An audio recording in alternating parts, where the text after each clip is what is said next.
नमस्कार, मैं आपके साथ रंजना रावत और आप देख रहे हैं अपना बिहार। चलिए बुलेटिन की शुरुआत करते हैं, लेकिन उससे पहले बांका से बड़ी खबर है। अमरपुर में थाना अध्यक्ष और सीओ पर हमला किया गया है। तो बता दें कि बांका से बड़ी खबर, अमरपुर में थाना अध्यक्ष और सीओ पर हमला किया गया है। जमीन विवाद सुलझाने गए थे अधिकारी, पुलिस पर तीर से हमला किया गया है। वहीं ग्रामीणों ने पुलिस की गाड़ी को नहर में भी गिरा दिया। अमरपुर के महगामा मोड़ के पास की घटना है ये। तो बांका से बड़ी खबर आपको बता दें कि अमरपुर में थाना अध्यक्ष और सीओ पर हमला किया गया है। जमीन विवाद सुलझाने गए थे अधिकारी, पुलिस पर तीर से हमला किया गया। ग्रामीणों ने पुलिस की गाड़ी को नहर में गिरा दिया। अमरपुर के महगामा मोड़ के पास की ये घटना है। और इस पर अधिक अपडेट के साथ हमारे सहयोगी नागेंद्र बांका से फोन लाइन पर जुड़ गए हैं। जानते हैं इस पर क्या कुछ अधिक जानकारी है। बताइए नागेंद्र, क्या कुछ इस पर अधिक जानकारी है? रंजना, मैं बता दूं कि ये विवाद का जड़ जमीन विवाद है। 7 डिसमिल जमीन का आज फैसला कोर्ट के द्वारा आया था, जो कि 2 लोगों के बीच में सहदेव राय और महेंद्र यादव के बीच जमीन का विवाद था। कोर्ट के द्वारा महेंद्र राय के पक्ष में फैसला आया था। 7 एकड़ जमीन के कब्जा दिलाने के लिए आज थानाध्यक्ष और सीओ दल बल के साथ घटनास्थल पे पहुंचे थे। गदाल एक जगह है, वहां पे पहुंचने के साथ ही जो राय ग्रुप है वो पूरे पहले से नक्सल गतिविधि में भी शामिल रहा है। वो ग्रामीणों के साथ मिलकर पुलिस पे पहले तीर गुलेल से हमला किया और बताया जा रहा है कि 7 राउंड फायरिंग भी किया गया है, जिसमें कि थानेदार बुरी तरह से गंभीर रूप से जख्मी है और सीओ और थाने की जख्मी किया गया है। घटना के बाद एसडीएम और सदर एसडीएम घटनास्थल पर पहुंच चुके हैं और छानबीन जारी है। जी नागेंद्र, देखिए अमरपुर में थाना अध्यक्ष और सीओ पर हमला हुआ है। जमीन विवाद वो सुलझाने गए थे। इस हमले और इस घटना के बाद अब पुलिस क्या कुछ कर रही है? एक्चुअली पुलिस अब जो लोग हमला करने वाले आरोपी हैं उनकी खोज कर रही है और कई थाने जो रिजर्व उसको भी वहां पे घटना है और की खोज हो रही है। गोली वाले हैं उनकी खोज हो रही है और जो साथ में गतिविधि से जो लोग हैं और जी नागेंद्र, इन तमाम जानकारियों के लिए शुक्रिया। तो बता दें कि अमरपुर में थाना अध्यक्ष और सीओ पर हमला किया गया है। जमीन विवाद सुलझाने अधिकारी पहुंचे थे, जहां पुलिस पर तीर से हमला किया गया और ग्रामीणों ने पुलिस की गाड़ी को भी नहर में गिरा दिया। दरभंगा में टावर चौक पर लॉकडाउन के दौरान दुकान खोलने के आरोप में पुलिस ने एक युवक की पिटाई की, जिसके बाद दुकानदार आक्रोशित हो गए और उन्होंने जमकर हंगामा कर दिया।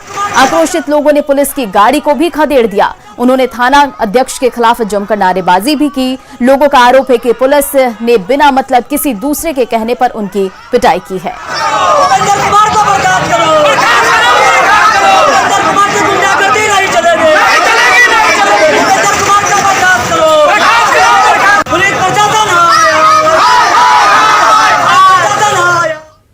अपने सुबह में सब्जी लाने के लिए मार्केट के लिए निकला, उसी समय में ये गाय जो मृत अवस्था है अब अच्छी तरह बैठा हुआ था, उनका पैर घायल था।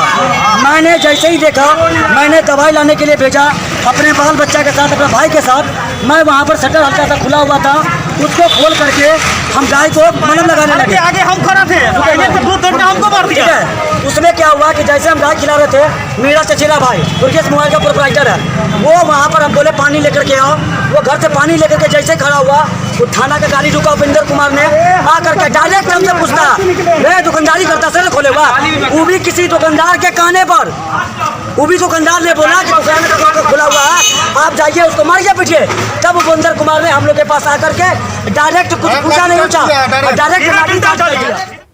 अगली खबर कटिहार से है। कटिहार में राहुल हत्याकांड को लेकर लोगों ने पीएनटी चौक के पास कटिहार मनिहारी मार्ग को जाम कर घंटों प्रदर्शन किया। 2 रोज पहले ही एक युवक राहुल की हत्या कर दी गई थी। लोगों ने पुलिस पर अपराधियों से गठजोड़ का आरोप लगाते हुए प्रदर्शन किया। लोगों ने कहा कि इतने संगीन मामले में भी पुलिस ने गंभीरता नहीं दिखाई। उधर पुलिस ने लोगों को अपराधियों को जल्द गिरफ्तार करने का आश्वासन दिया है।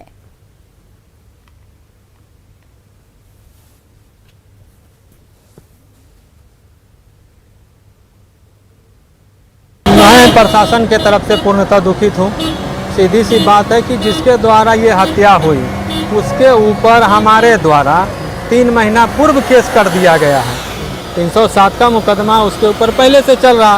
प्रशासन को उसको गिरफ्तार करना चाहिए, जबकि वो सरेआम होटल चला रहा, दुकान चला रहा। इसमें सख्त से सख्त कार्रवाई की जाएगी उन अभियुक्तों के विरुद्ध में। राहुल के परिजन आहत हुए हैं, प्रशासन के इस तरह का उनके साथ हम लोग हैं परिजन। समस्तीपुर में जमीन विवाद में 2 पक्षों के बीच जमकर मारपीट हुई, जिसमें 4 लोग जख्मी हो गए। सभी का अस्पताल में इलाज चल रहा है। तस्वीरों में आप देख सकते हैं लाठी डंडों से लैस लोगों ने किस तरह दूसरे पक्ष के लोगों पर हमला कर दिया और करीब 1 घंटे तक बवाल किया। देखिए किस तरह लोग लाठियां बरसा रहे हैं और लोगों को घायल कर रहे हैं। मामला खानपुर थाना इलाके के मिल्की गांव का है। मारपीट की घटना की तस्वीरें आप अपने टीवी स्क्रीन पर देख रहे हैं, जिसमें लोग एक दूसरे की जान के प्यारे बने हुए हैं। जनसंख्या में आके घर में घुस के सभी लोगों को मारा है, लूटपाट कर लिया है। बाइक चोरी का बता रहे हैं। बाइक चोरी हम लोग जब इलाज के लिए चले तो हम लोग को बैग छीन लिया है। पूरा घर में घेर के करीब 2 घंटा तक रोक के रखा। समस्तीपुर के रामपुर जलालपुर के पास एक युवक की करंट लगने से मौत हो गई। मौत के बाद आक्रोशित लोगों ने समस्तीपुर रोसड़ा मार्ग को घंटों तक जाम रखा। खबर यह भी है कि मौके पर पहुंची पुलिस ने लोगों ने खदेड़ दिया। वहीं घटना की जानकारी मिलने के बाद विभूतिपुर से विधायक अजय कुमार मौके पर पहुंचे। उन्होंने हादसे के लिए बिजली विभाग को जिम्मेदार ठहराया। विधायक ने आश्वासन के बाद लोगों ने जाम को खत्म किया।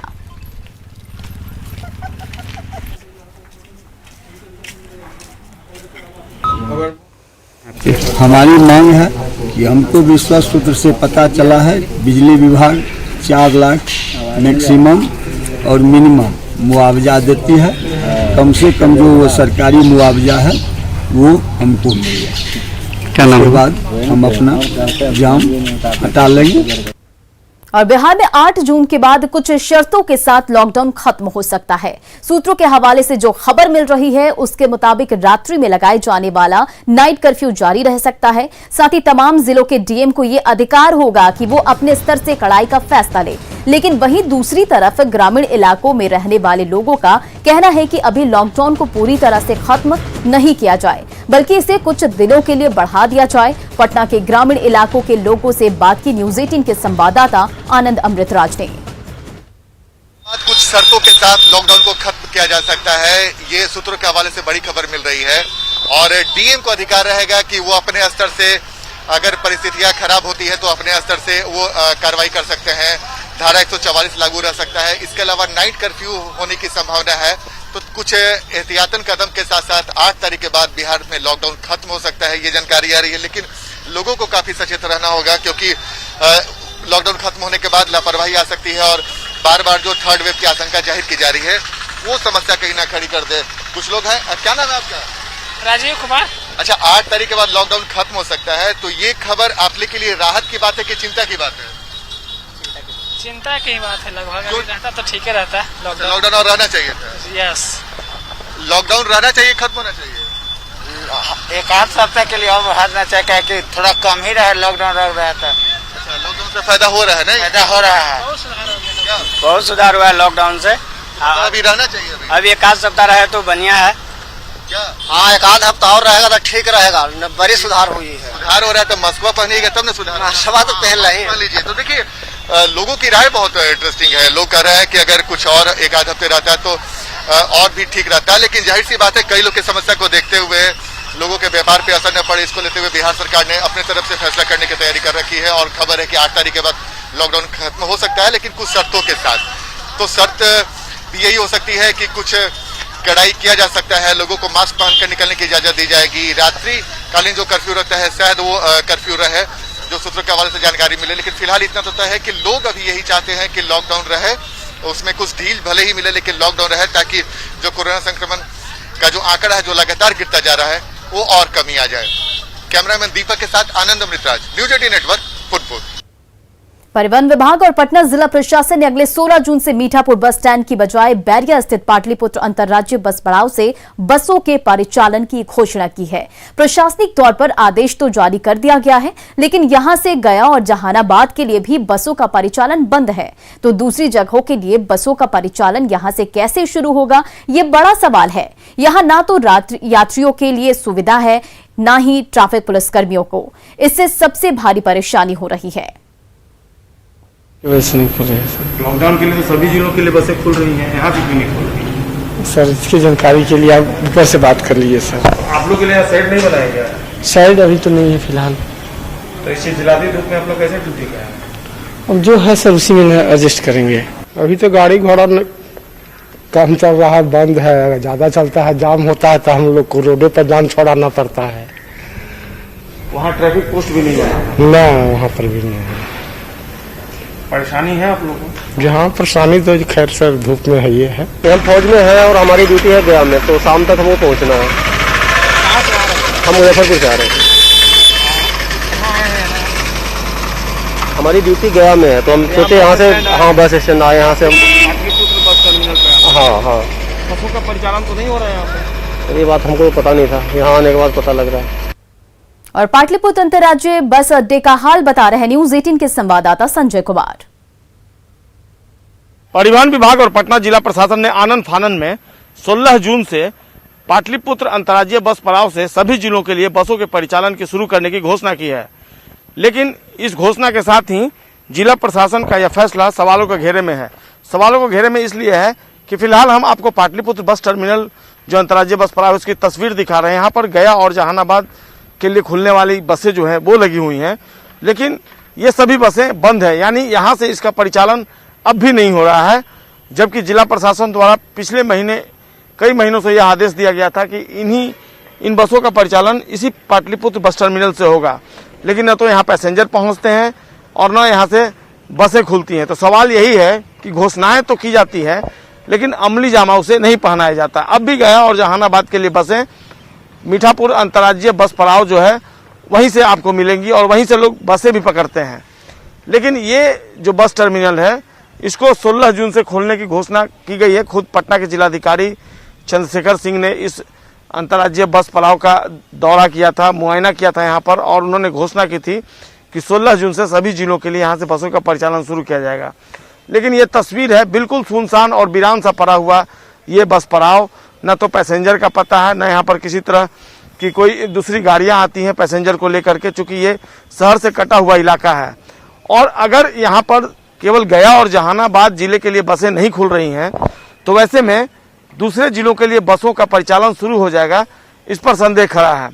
जो लोग यहाँ मौजूद हैं, जो कर्मचारी हैं, वो कुछ बताने को तैयार नहीं हैं, लेकिन जो तस्वीरें हैं वह यह बताने को काफ़ी हैं कि फिलहाल 16 जून से जो प्रशासन और परिवहन विभाग ने घोषणा की है सभी जिलों के लिए बसों के परिचालन शुरू होने की, उस पर सवाल या निशान फिलहाल लगता नजर आ रहा है। कैमरा पर्सन सुबोध के साथ संजय कुमार, न्यूज 18 पटना। इधर दरभंगा के बहेड़ी प्रखंड को हथौड़ी से जोड़ने वाली सड़क पर बने पुल का अप्रोच पथ क्षतिग्रस्त हो गया है। अप्रोच पथ पर बड़ा कटाव होने की वजह से राहगीरों को परेशानी हो रही है और जान जोखिम में डालकर लोग सफर करने को मजबूर हैं। करे नदी पर बना ये पुल बहेड़ी से हथौड़ी को जोड़ता है और इलाके के लोगों के लिए वरदान है। एक प्रखंड से दूसरे प्रखंड में जाने का ये एकमात्र सहारा यही पुल है। करोड़ों की लागत से बने इस पुल के अप्रोच पथ का पर बड़ा लगातार कटाव बढ़ता ही जा रहा है। अगर जल्द इसकी मरम्मत नहीं की जाती है तो बरसात में बड़ी मुसीबत हो सकती है। बताया जा रहा है कि यास तूफान के प्रभाव से हुई बारिश में ये अप्रोच पथ ध्वस्त हुआ। स्थानीय लोगों की माने तो अगर वक्त रहते अप्रोच पथ को दुरुस्त नहीं किया जाता है तो मानसून में जब पानी का दबाव बढ़ेगा तो पुल भी क्षतिग्रस्त हो सकता है। 10 लाख की आबादी से प्रभावित यह इलाका इस पुल के नहीं क्षतिग्रस्त होने से, इसके पहुंच पथ के नुकसान होने से लोगों का आवागमन पूरी तरह ठप हो जाएगा। और जो परिस्थिति है उस परिस्थिति के देखने से यही आकलन किया जा सकता है जो अगर गाड़ी इसी प्रकार चलती रही तो यहाँ पर कभी भी भारी जान माल का नुकसान हो सकता है। ये हथौड़ी से बहेड़ी पथ जो है उसके बीच में करेह नदी के बीच में पुल बना हुआ है। जिस पुल के कुवारी और अंतिम पर पूरा रोड टूट के खत्म है, जो चलने के लायक नहीं है। कब क्या घटना घटेगा उसका कोई ठिकाना नहीं है। और पूर्वी चंपारण में स्वास्थ्य विभाग का एक और कारनामा सामने आया। अपने ही अस्पताल के वीआरएस से ली हुई महिला डॉक्टर को मृत घोषित कर कर्मियों ने रिटायरमेंट लाभ का घपला किया है। विभागीय कागजातों में मृत डॉक्टर अमृता जायसवाल ने डीएम और सिविल सर्जन को फोन कर और व्हाट्सएप मैसेज भेजकर अपने को जीवित बताया, जिसके बाद स्वास्थ्य विभाग में एक और खुलासे से हड़कंप मच गया है। डॉक्टर अमृता जायसवाल छौड़ादानो प्रखंड स्थित अतिरिक्त प्राथमिक स्वास्थ्य केंद्र बेला बाजार में पदस्थापित थी। वह 2013 में वीआरएस लेने के बाद ओमान चली गई, लेकिन उन्हें एलआईसी और जीपीएफ का सेवांत लाभ नहीं मिला।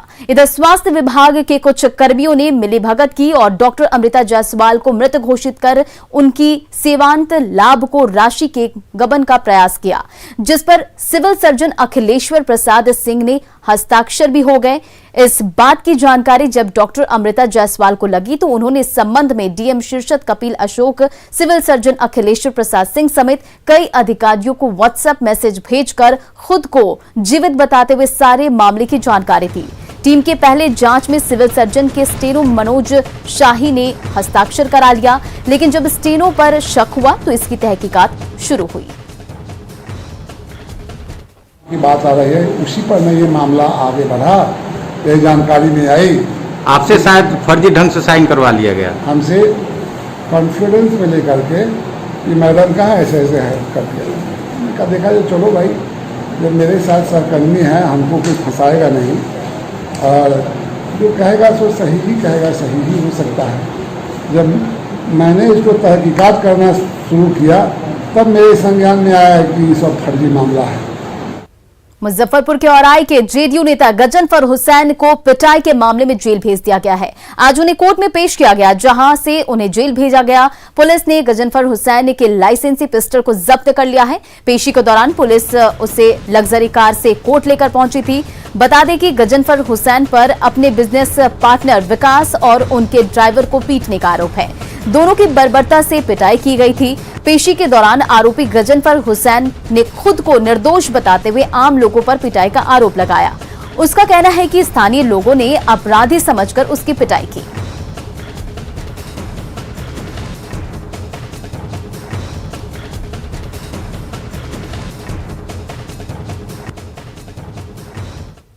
है विकास जी दिलीप जी को मारे हैं, इसीलिए आप मारे? नहीं, मैं नहीं मारा। उसके बाद जब मारने लगे तो पीछे से जब ओवर हल्ला हंगामा हुआ, इनको मारने लगा तो नीचे से कुछ लोग आदमी गया और कुछ हॉस्पिटल के भी लोग थे और कुछ नीचे से भी लोग, मतलब जो ग्रामीण लोग थे वो देखे कि क्रिमिनल से घुस गया है।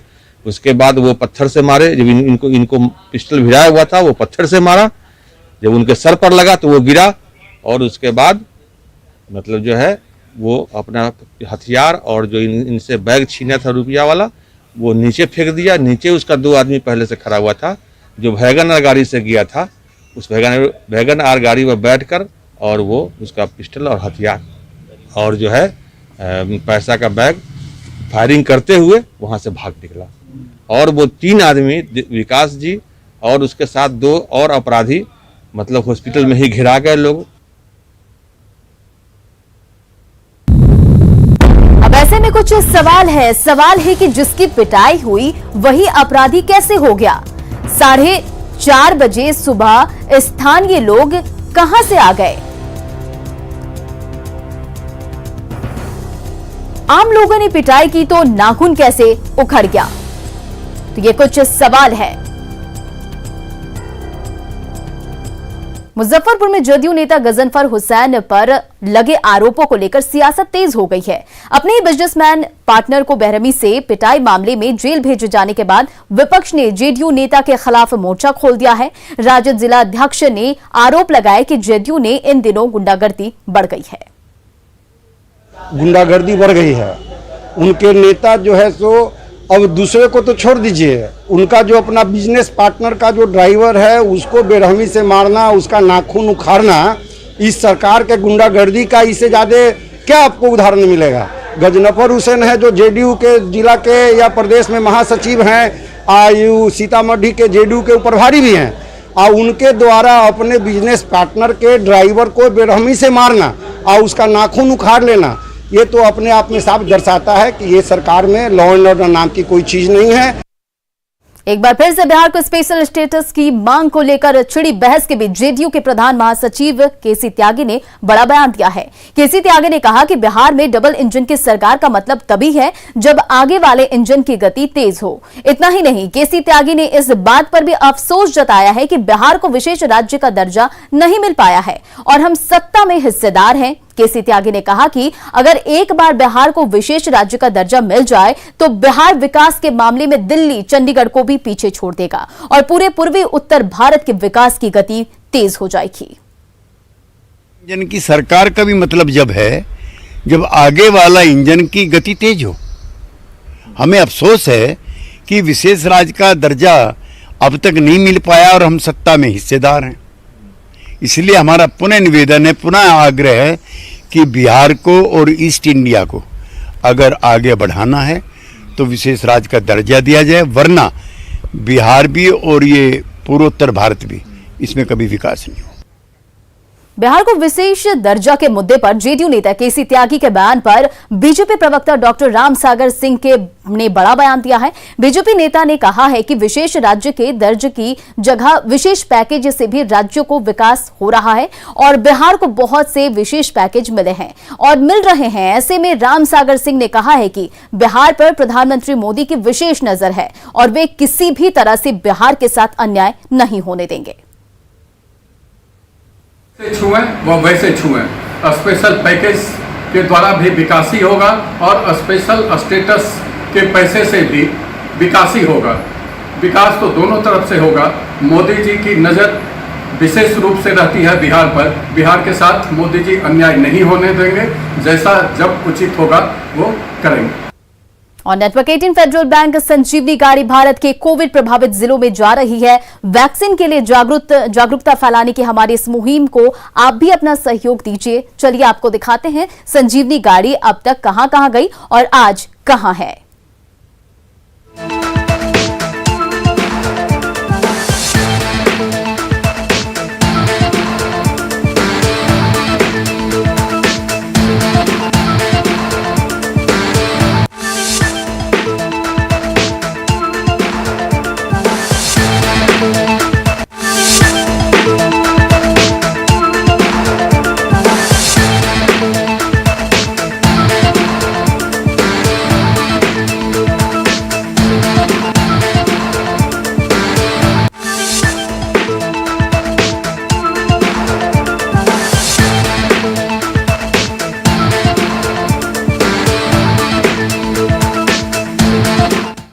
तो फिलहाल अपना बिहार में इतना ही। आगे देखिए जोहार झारखंड।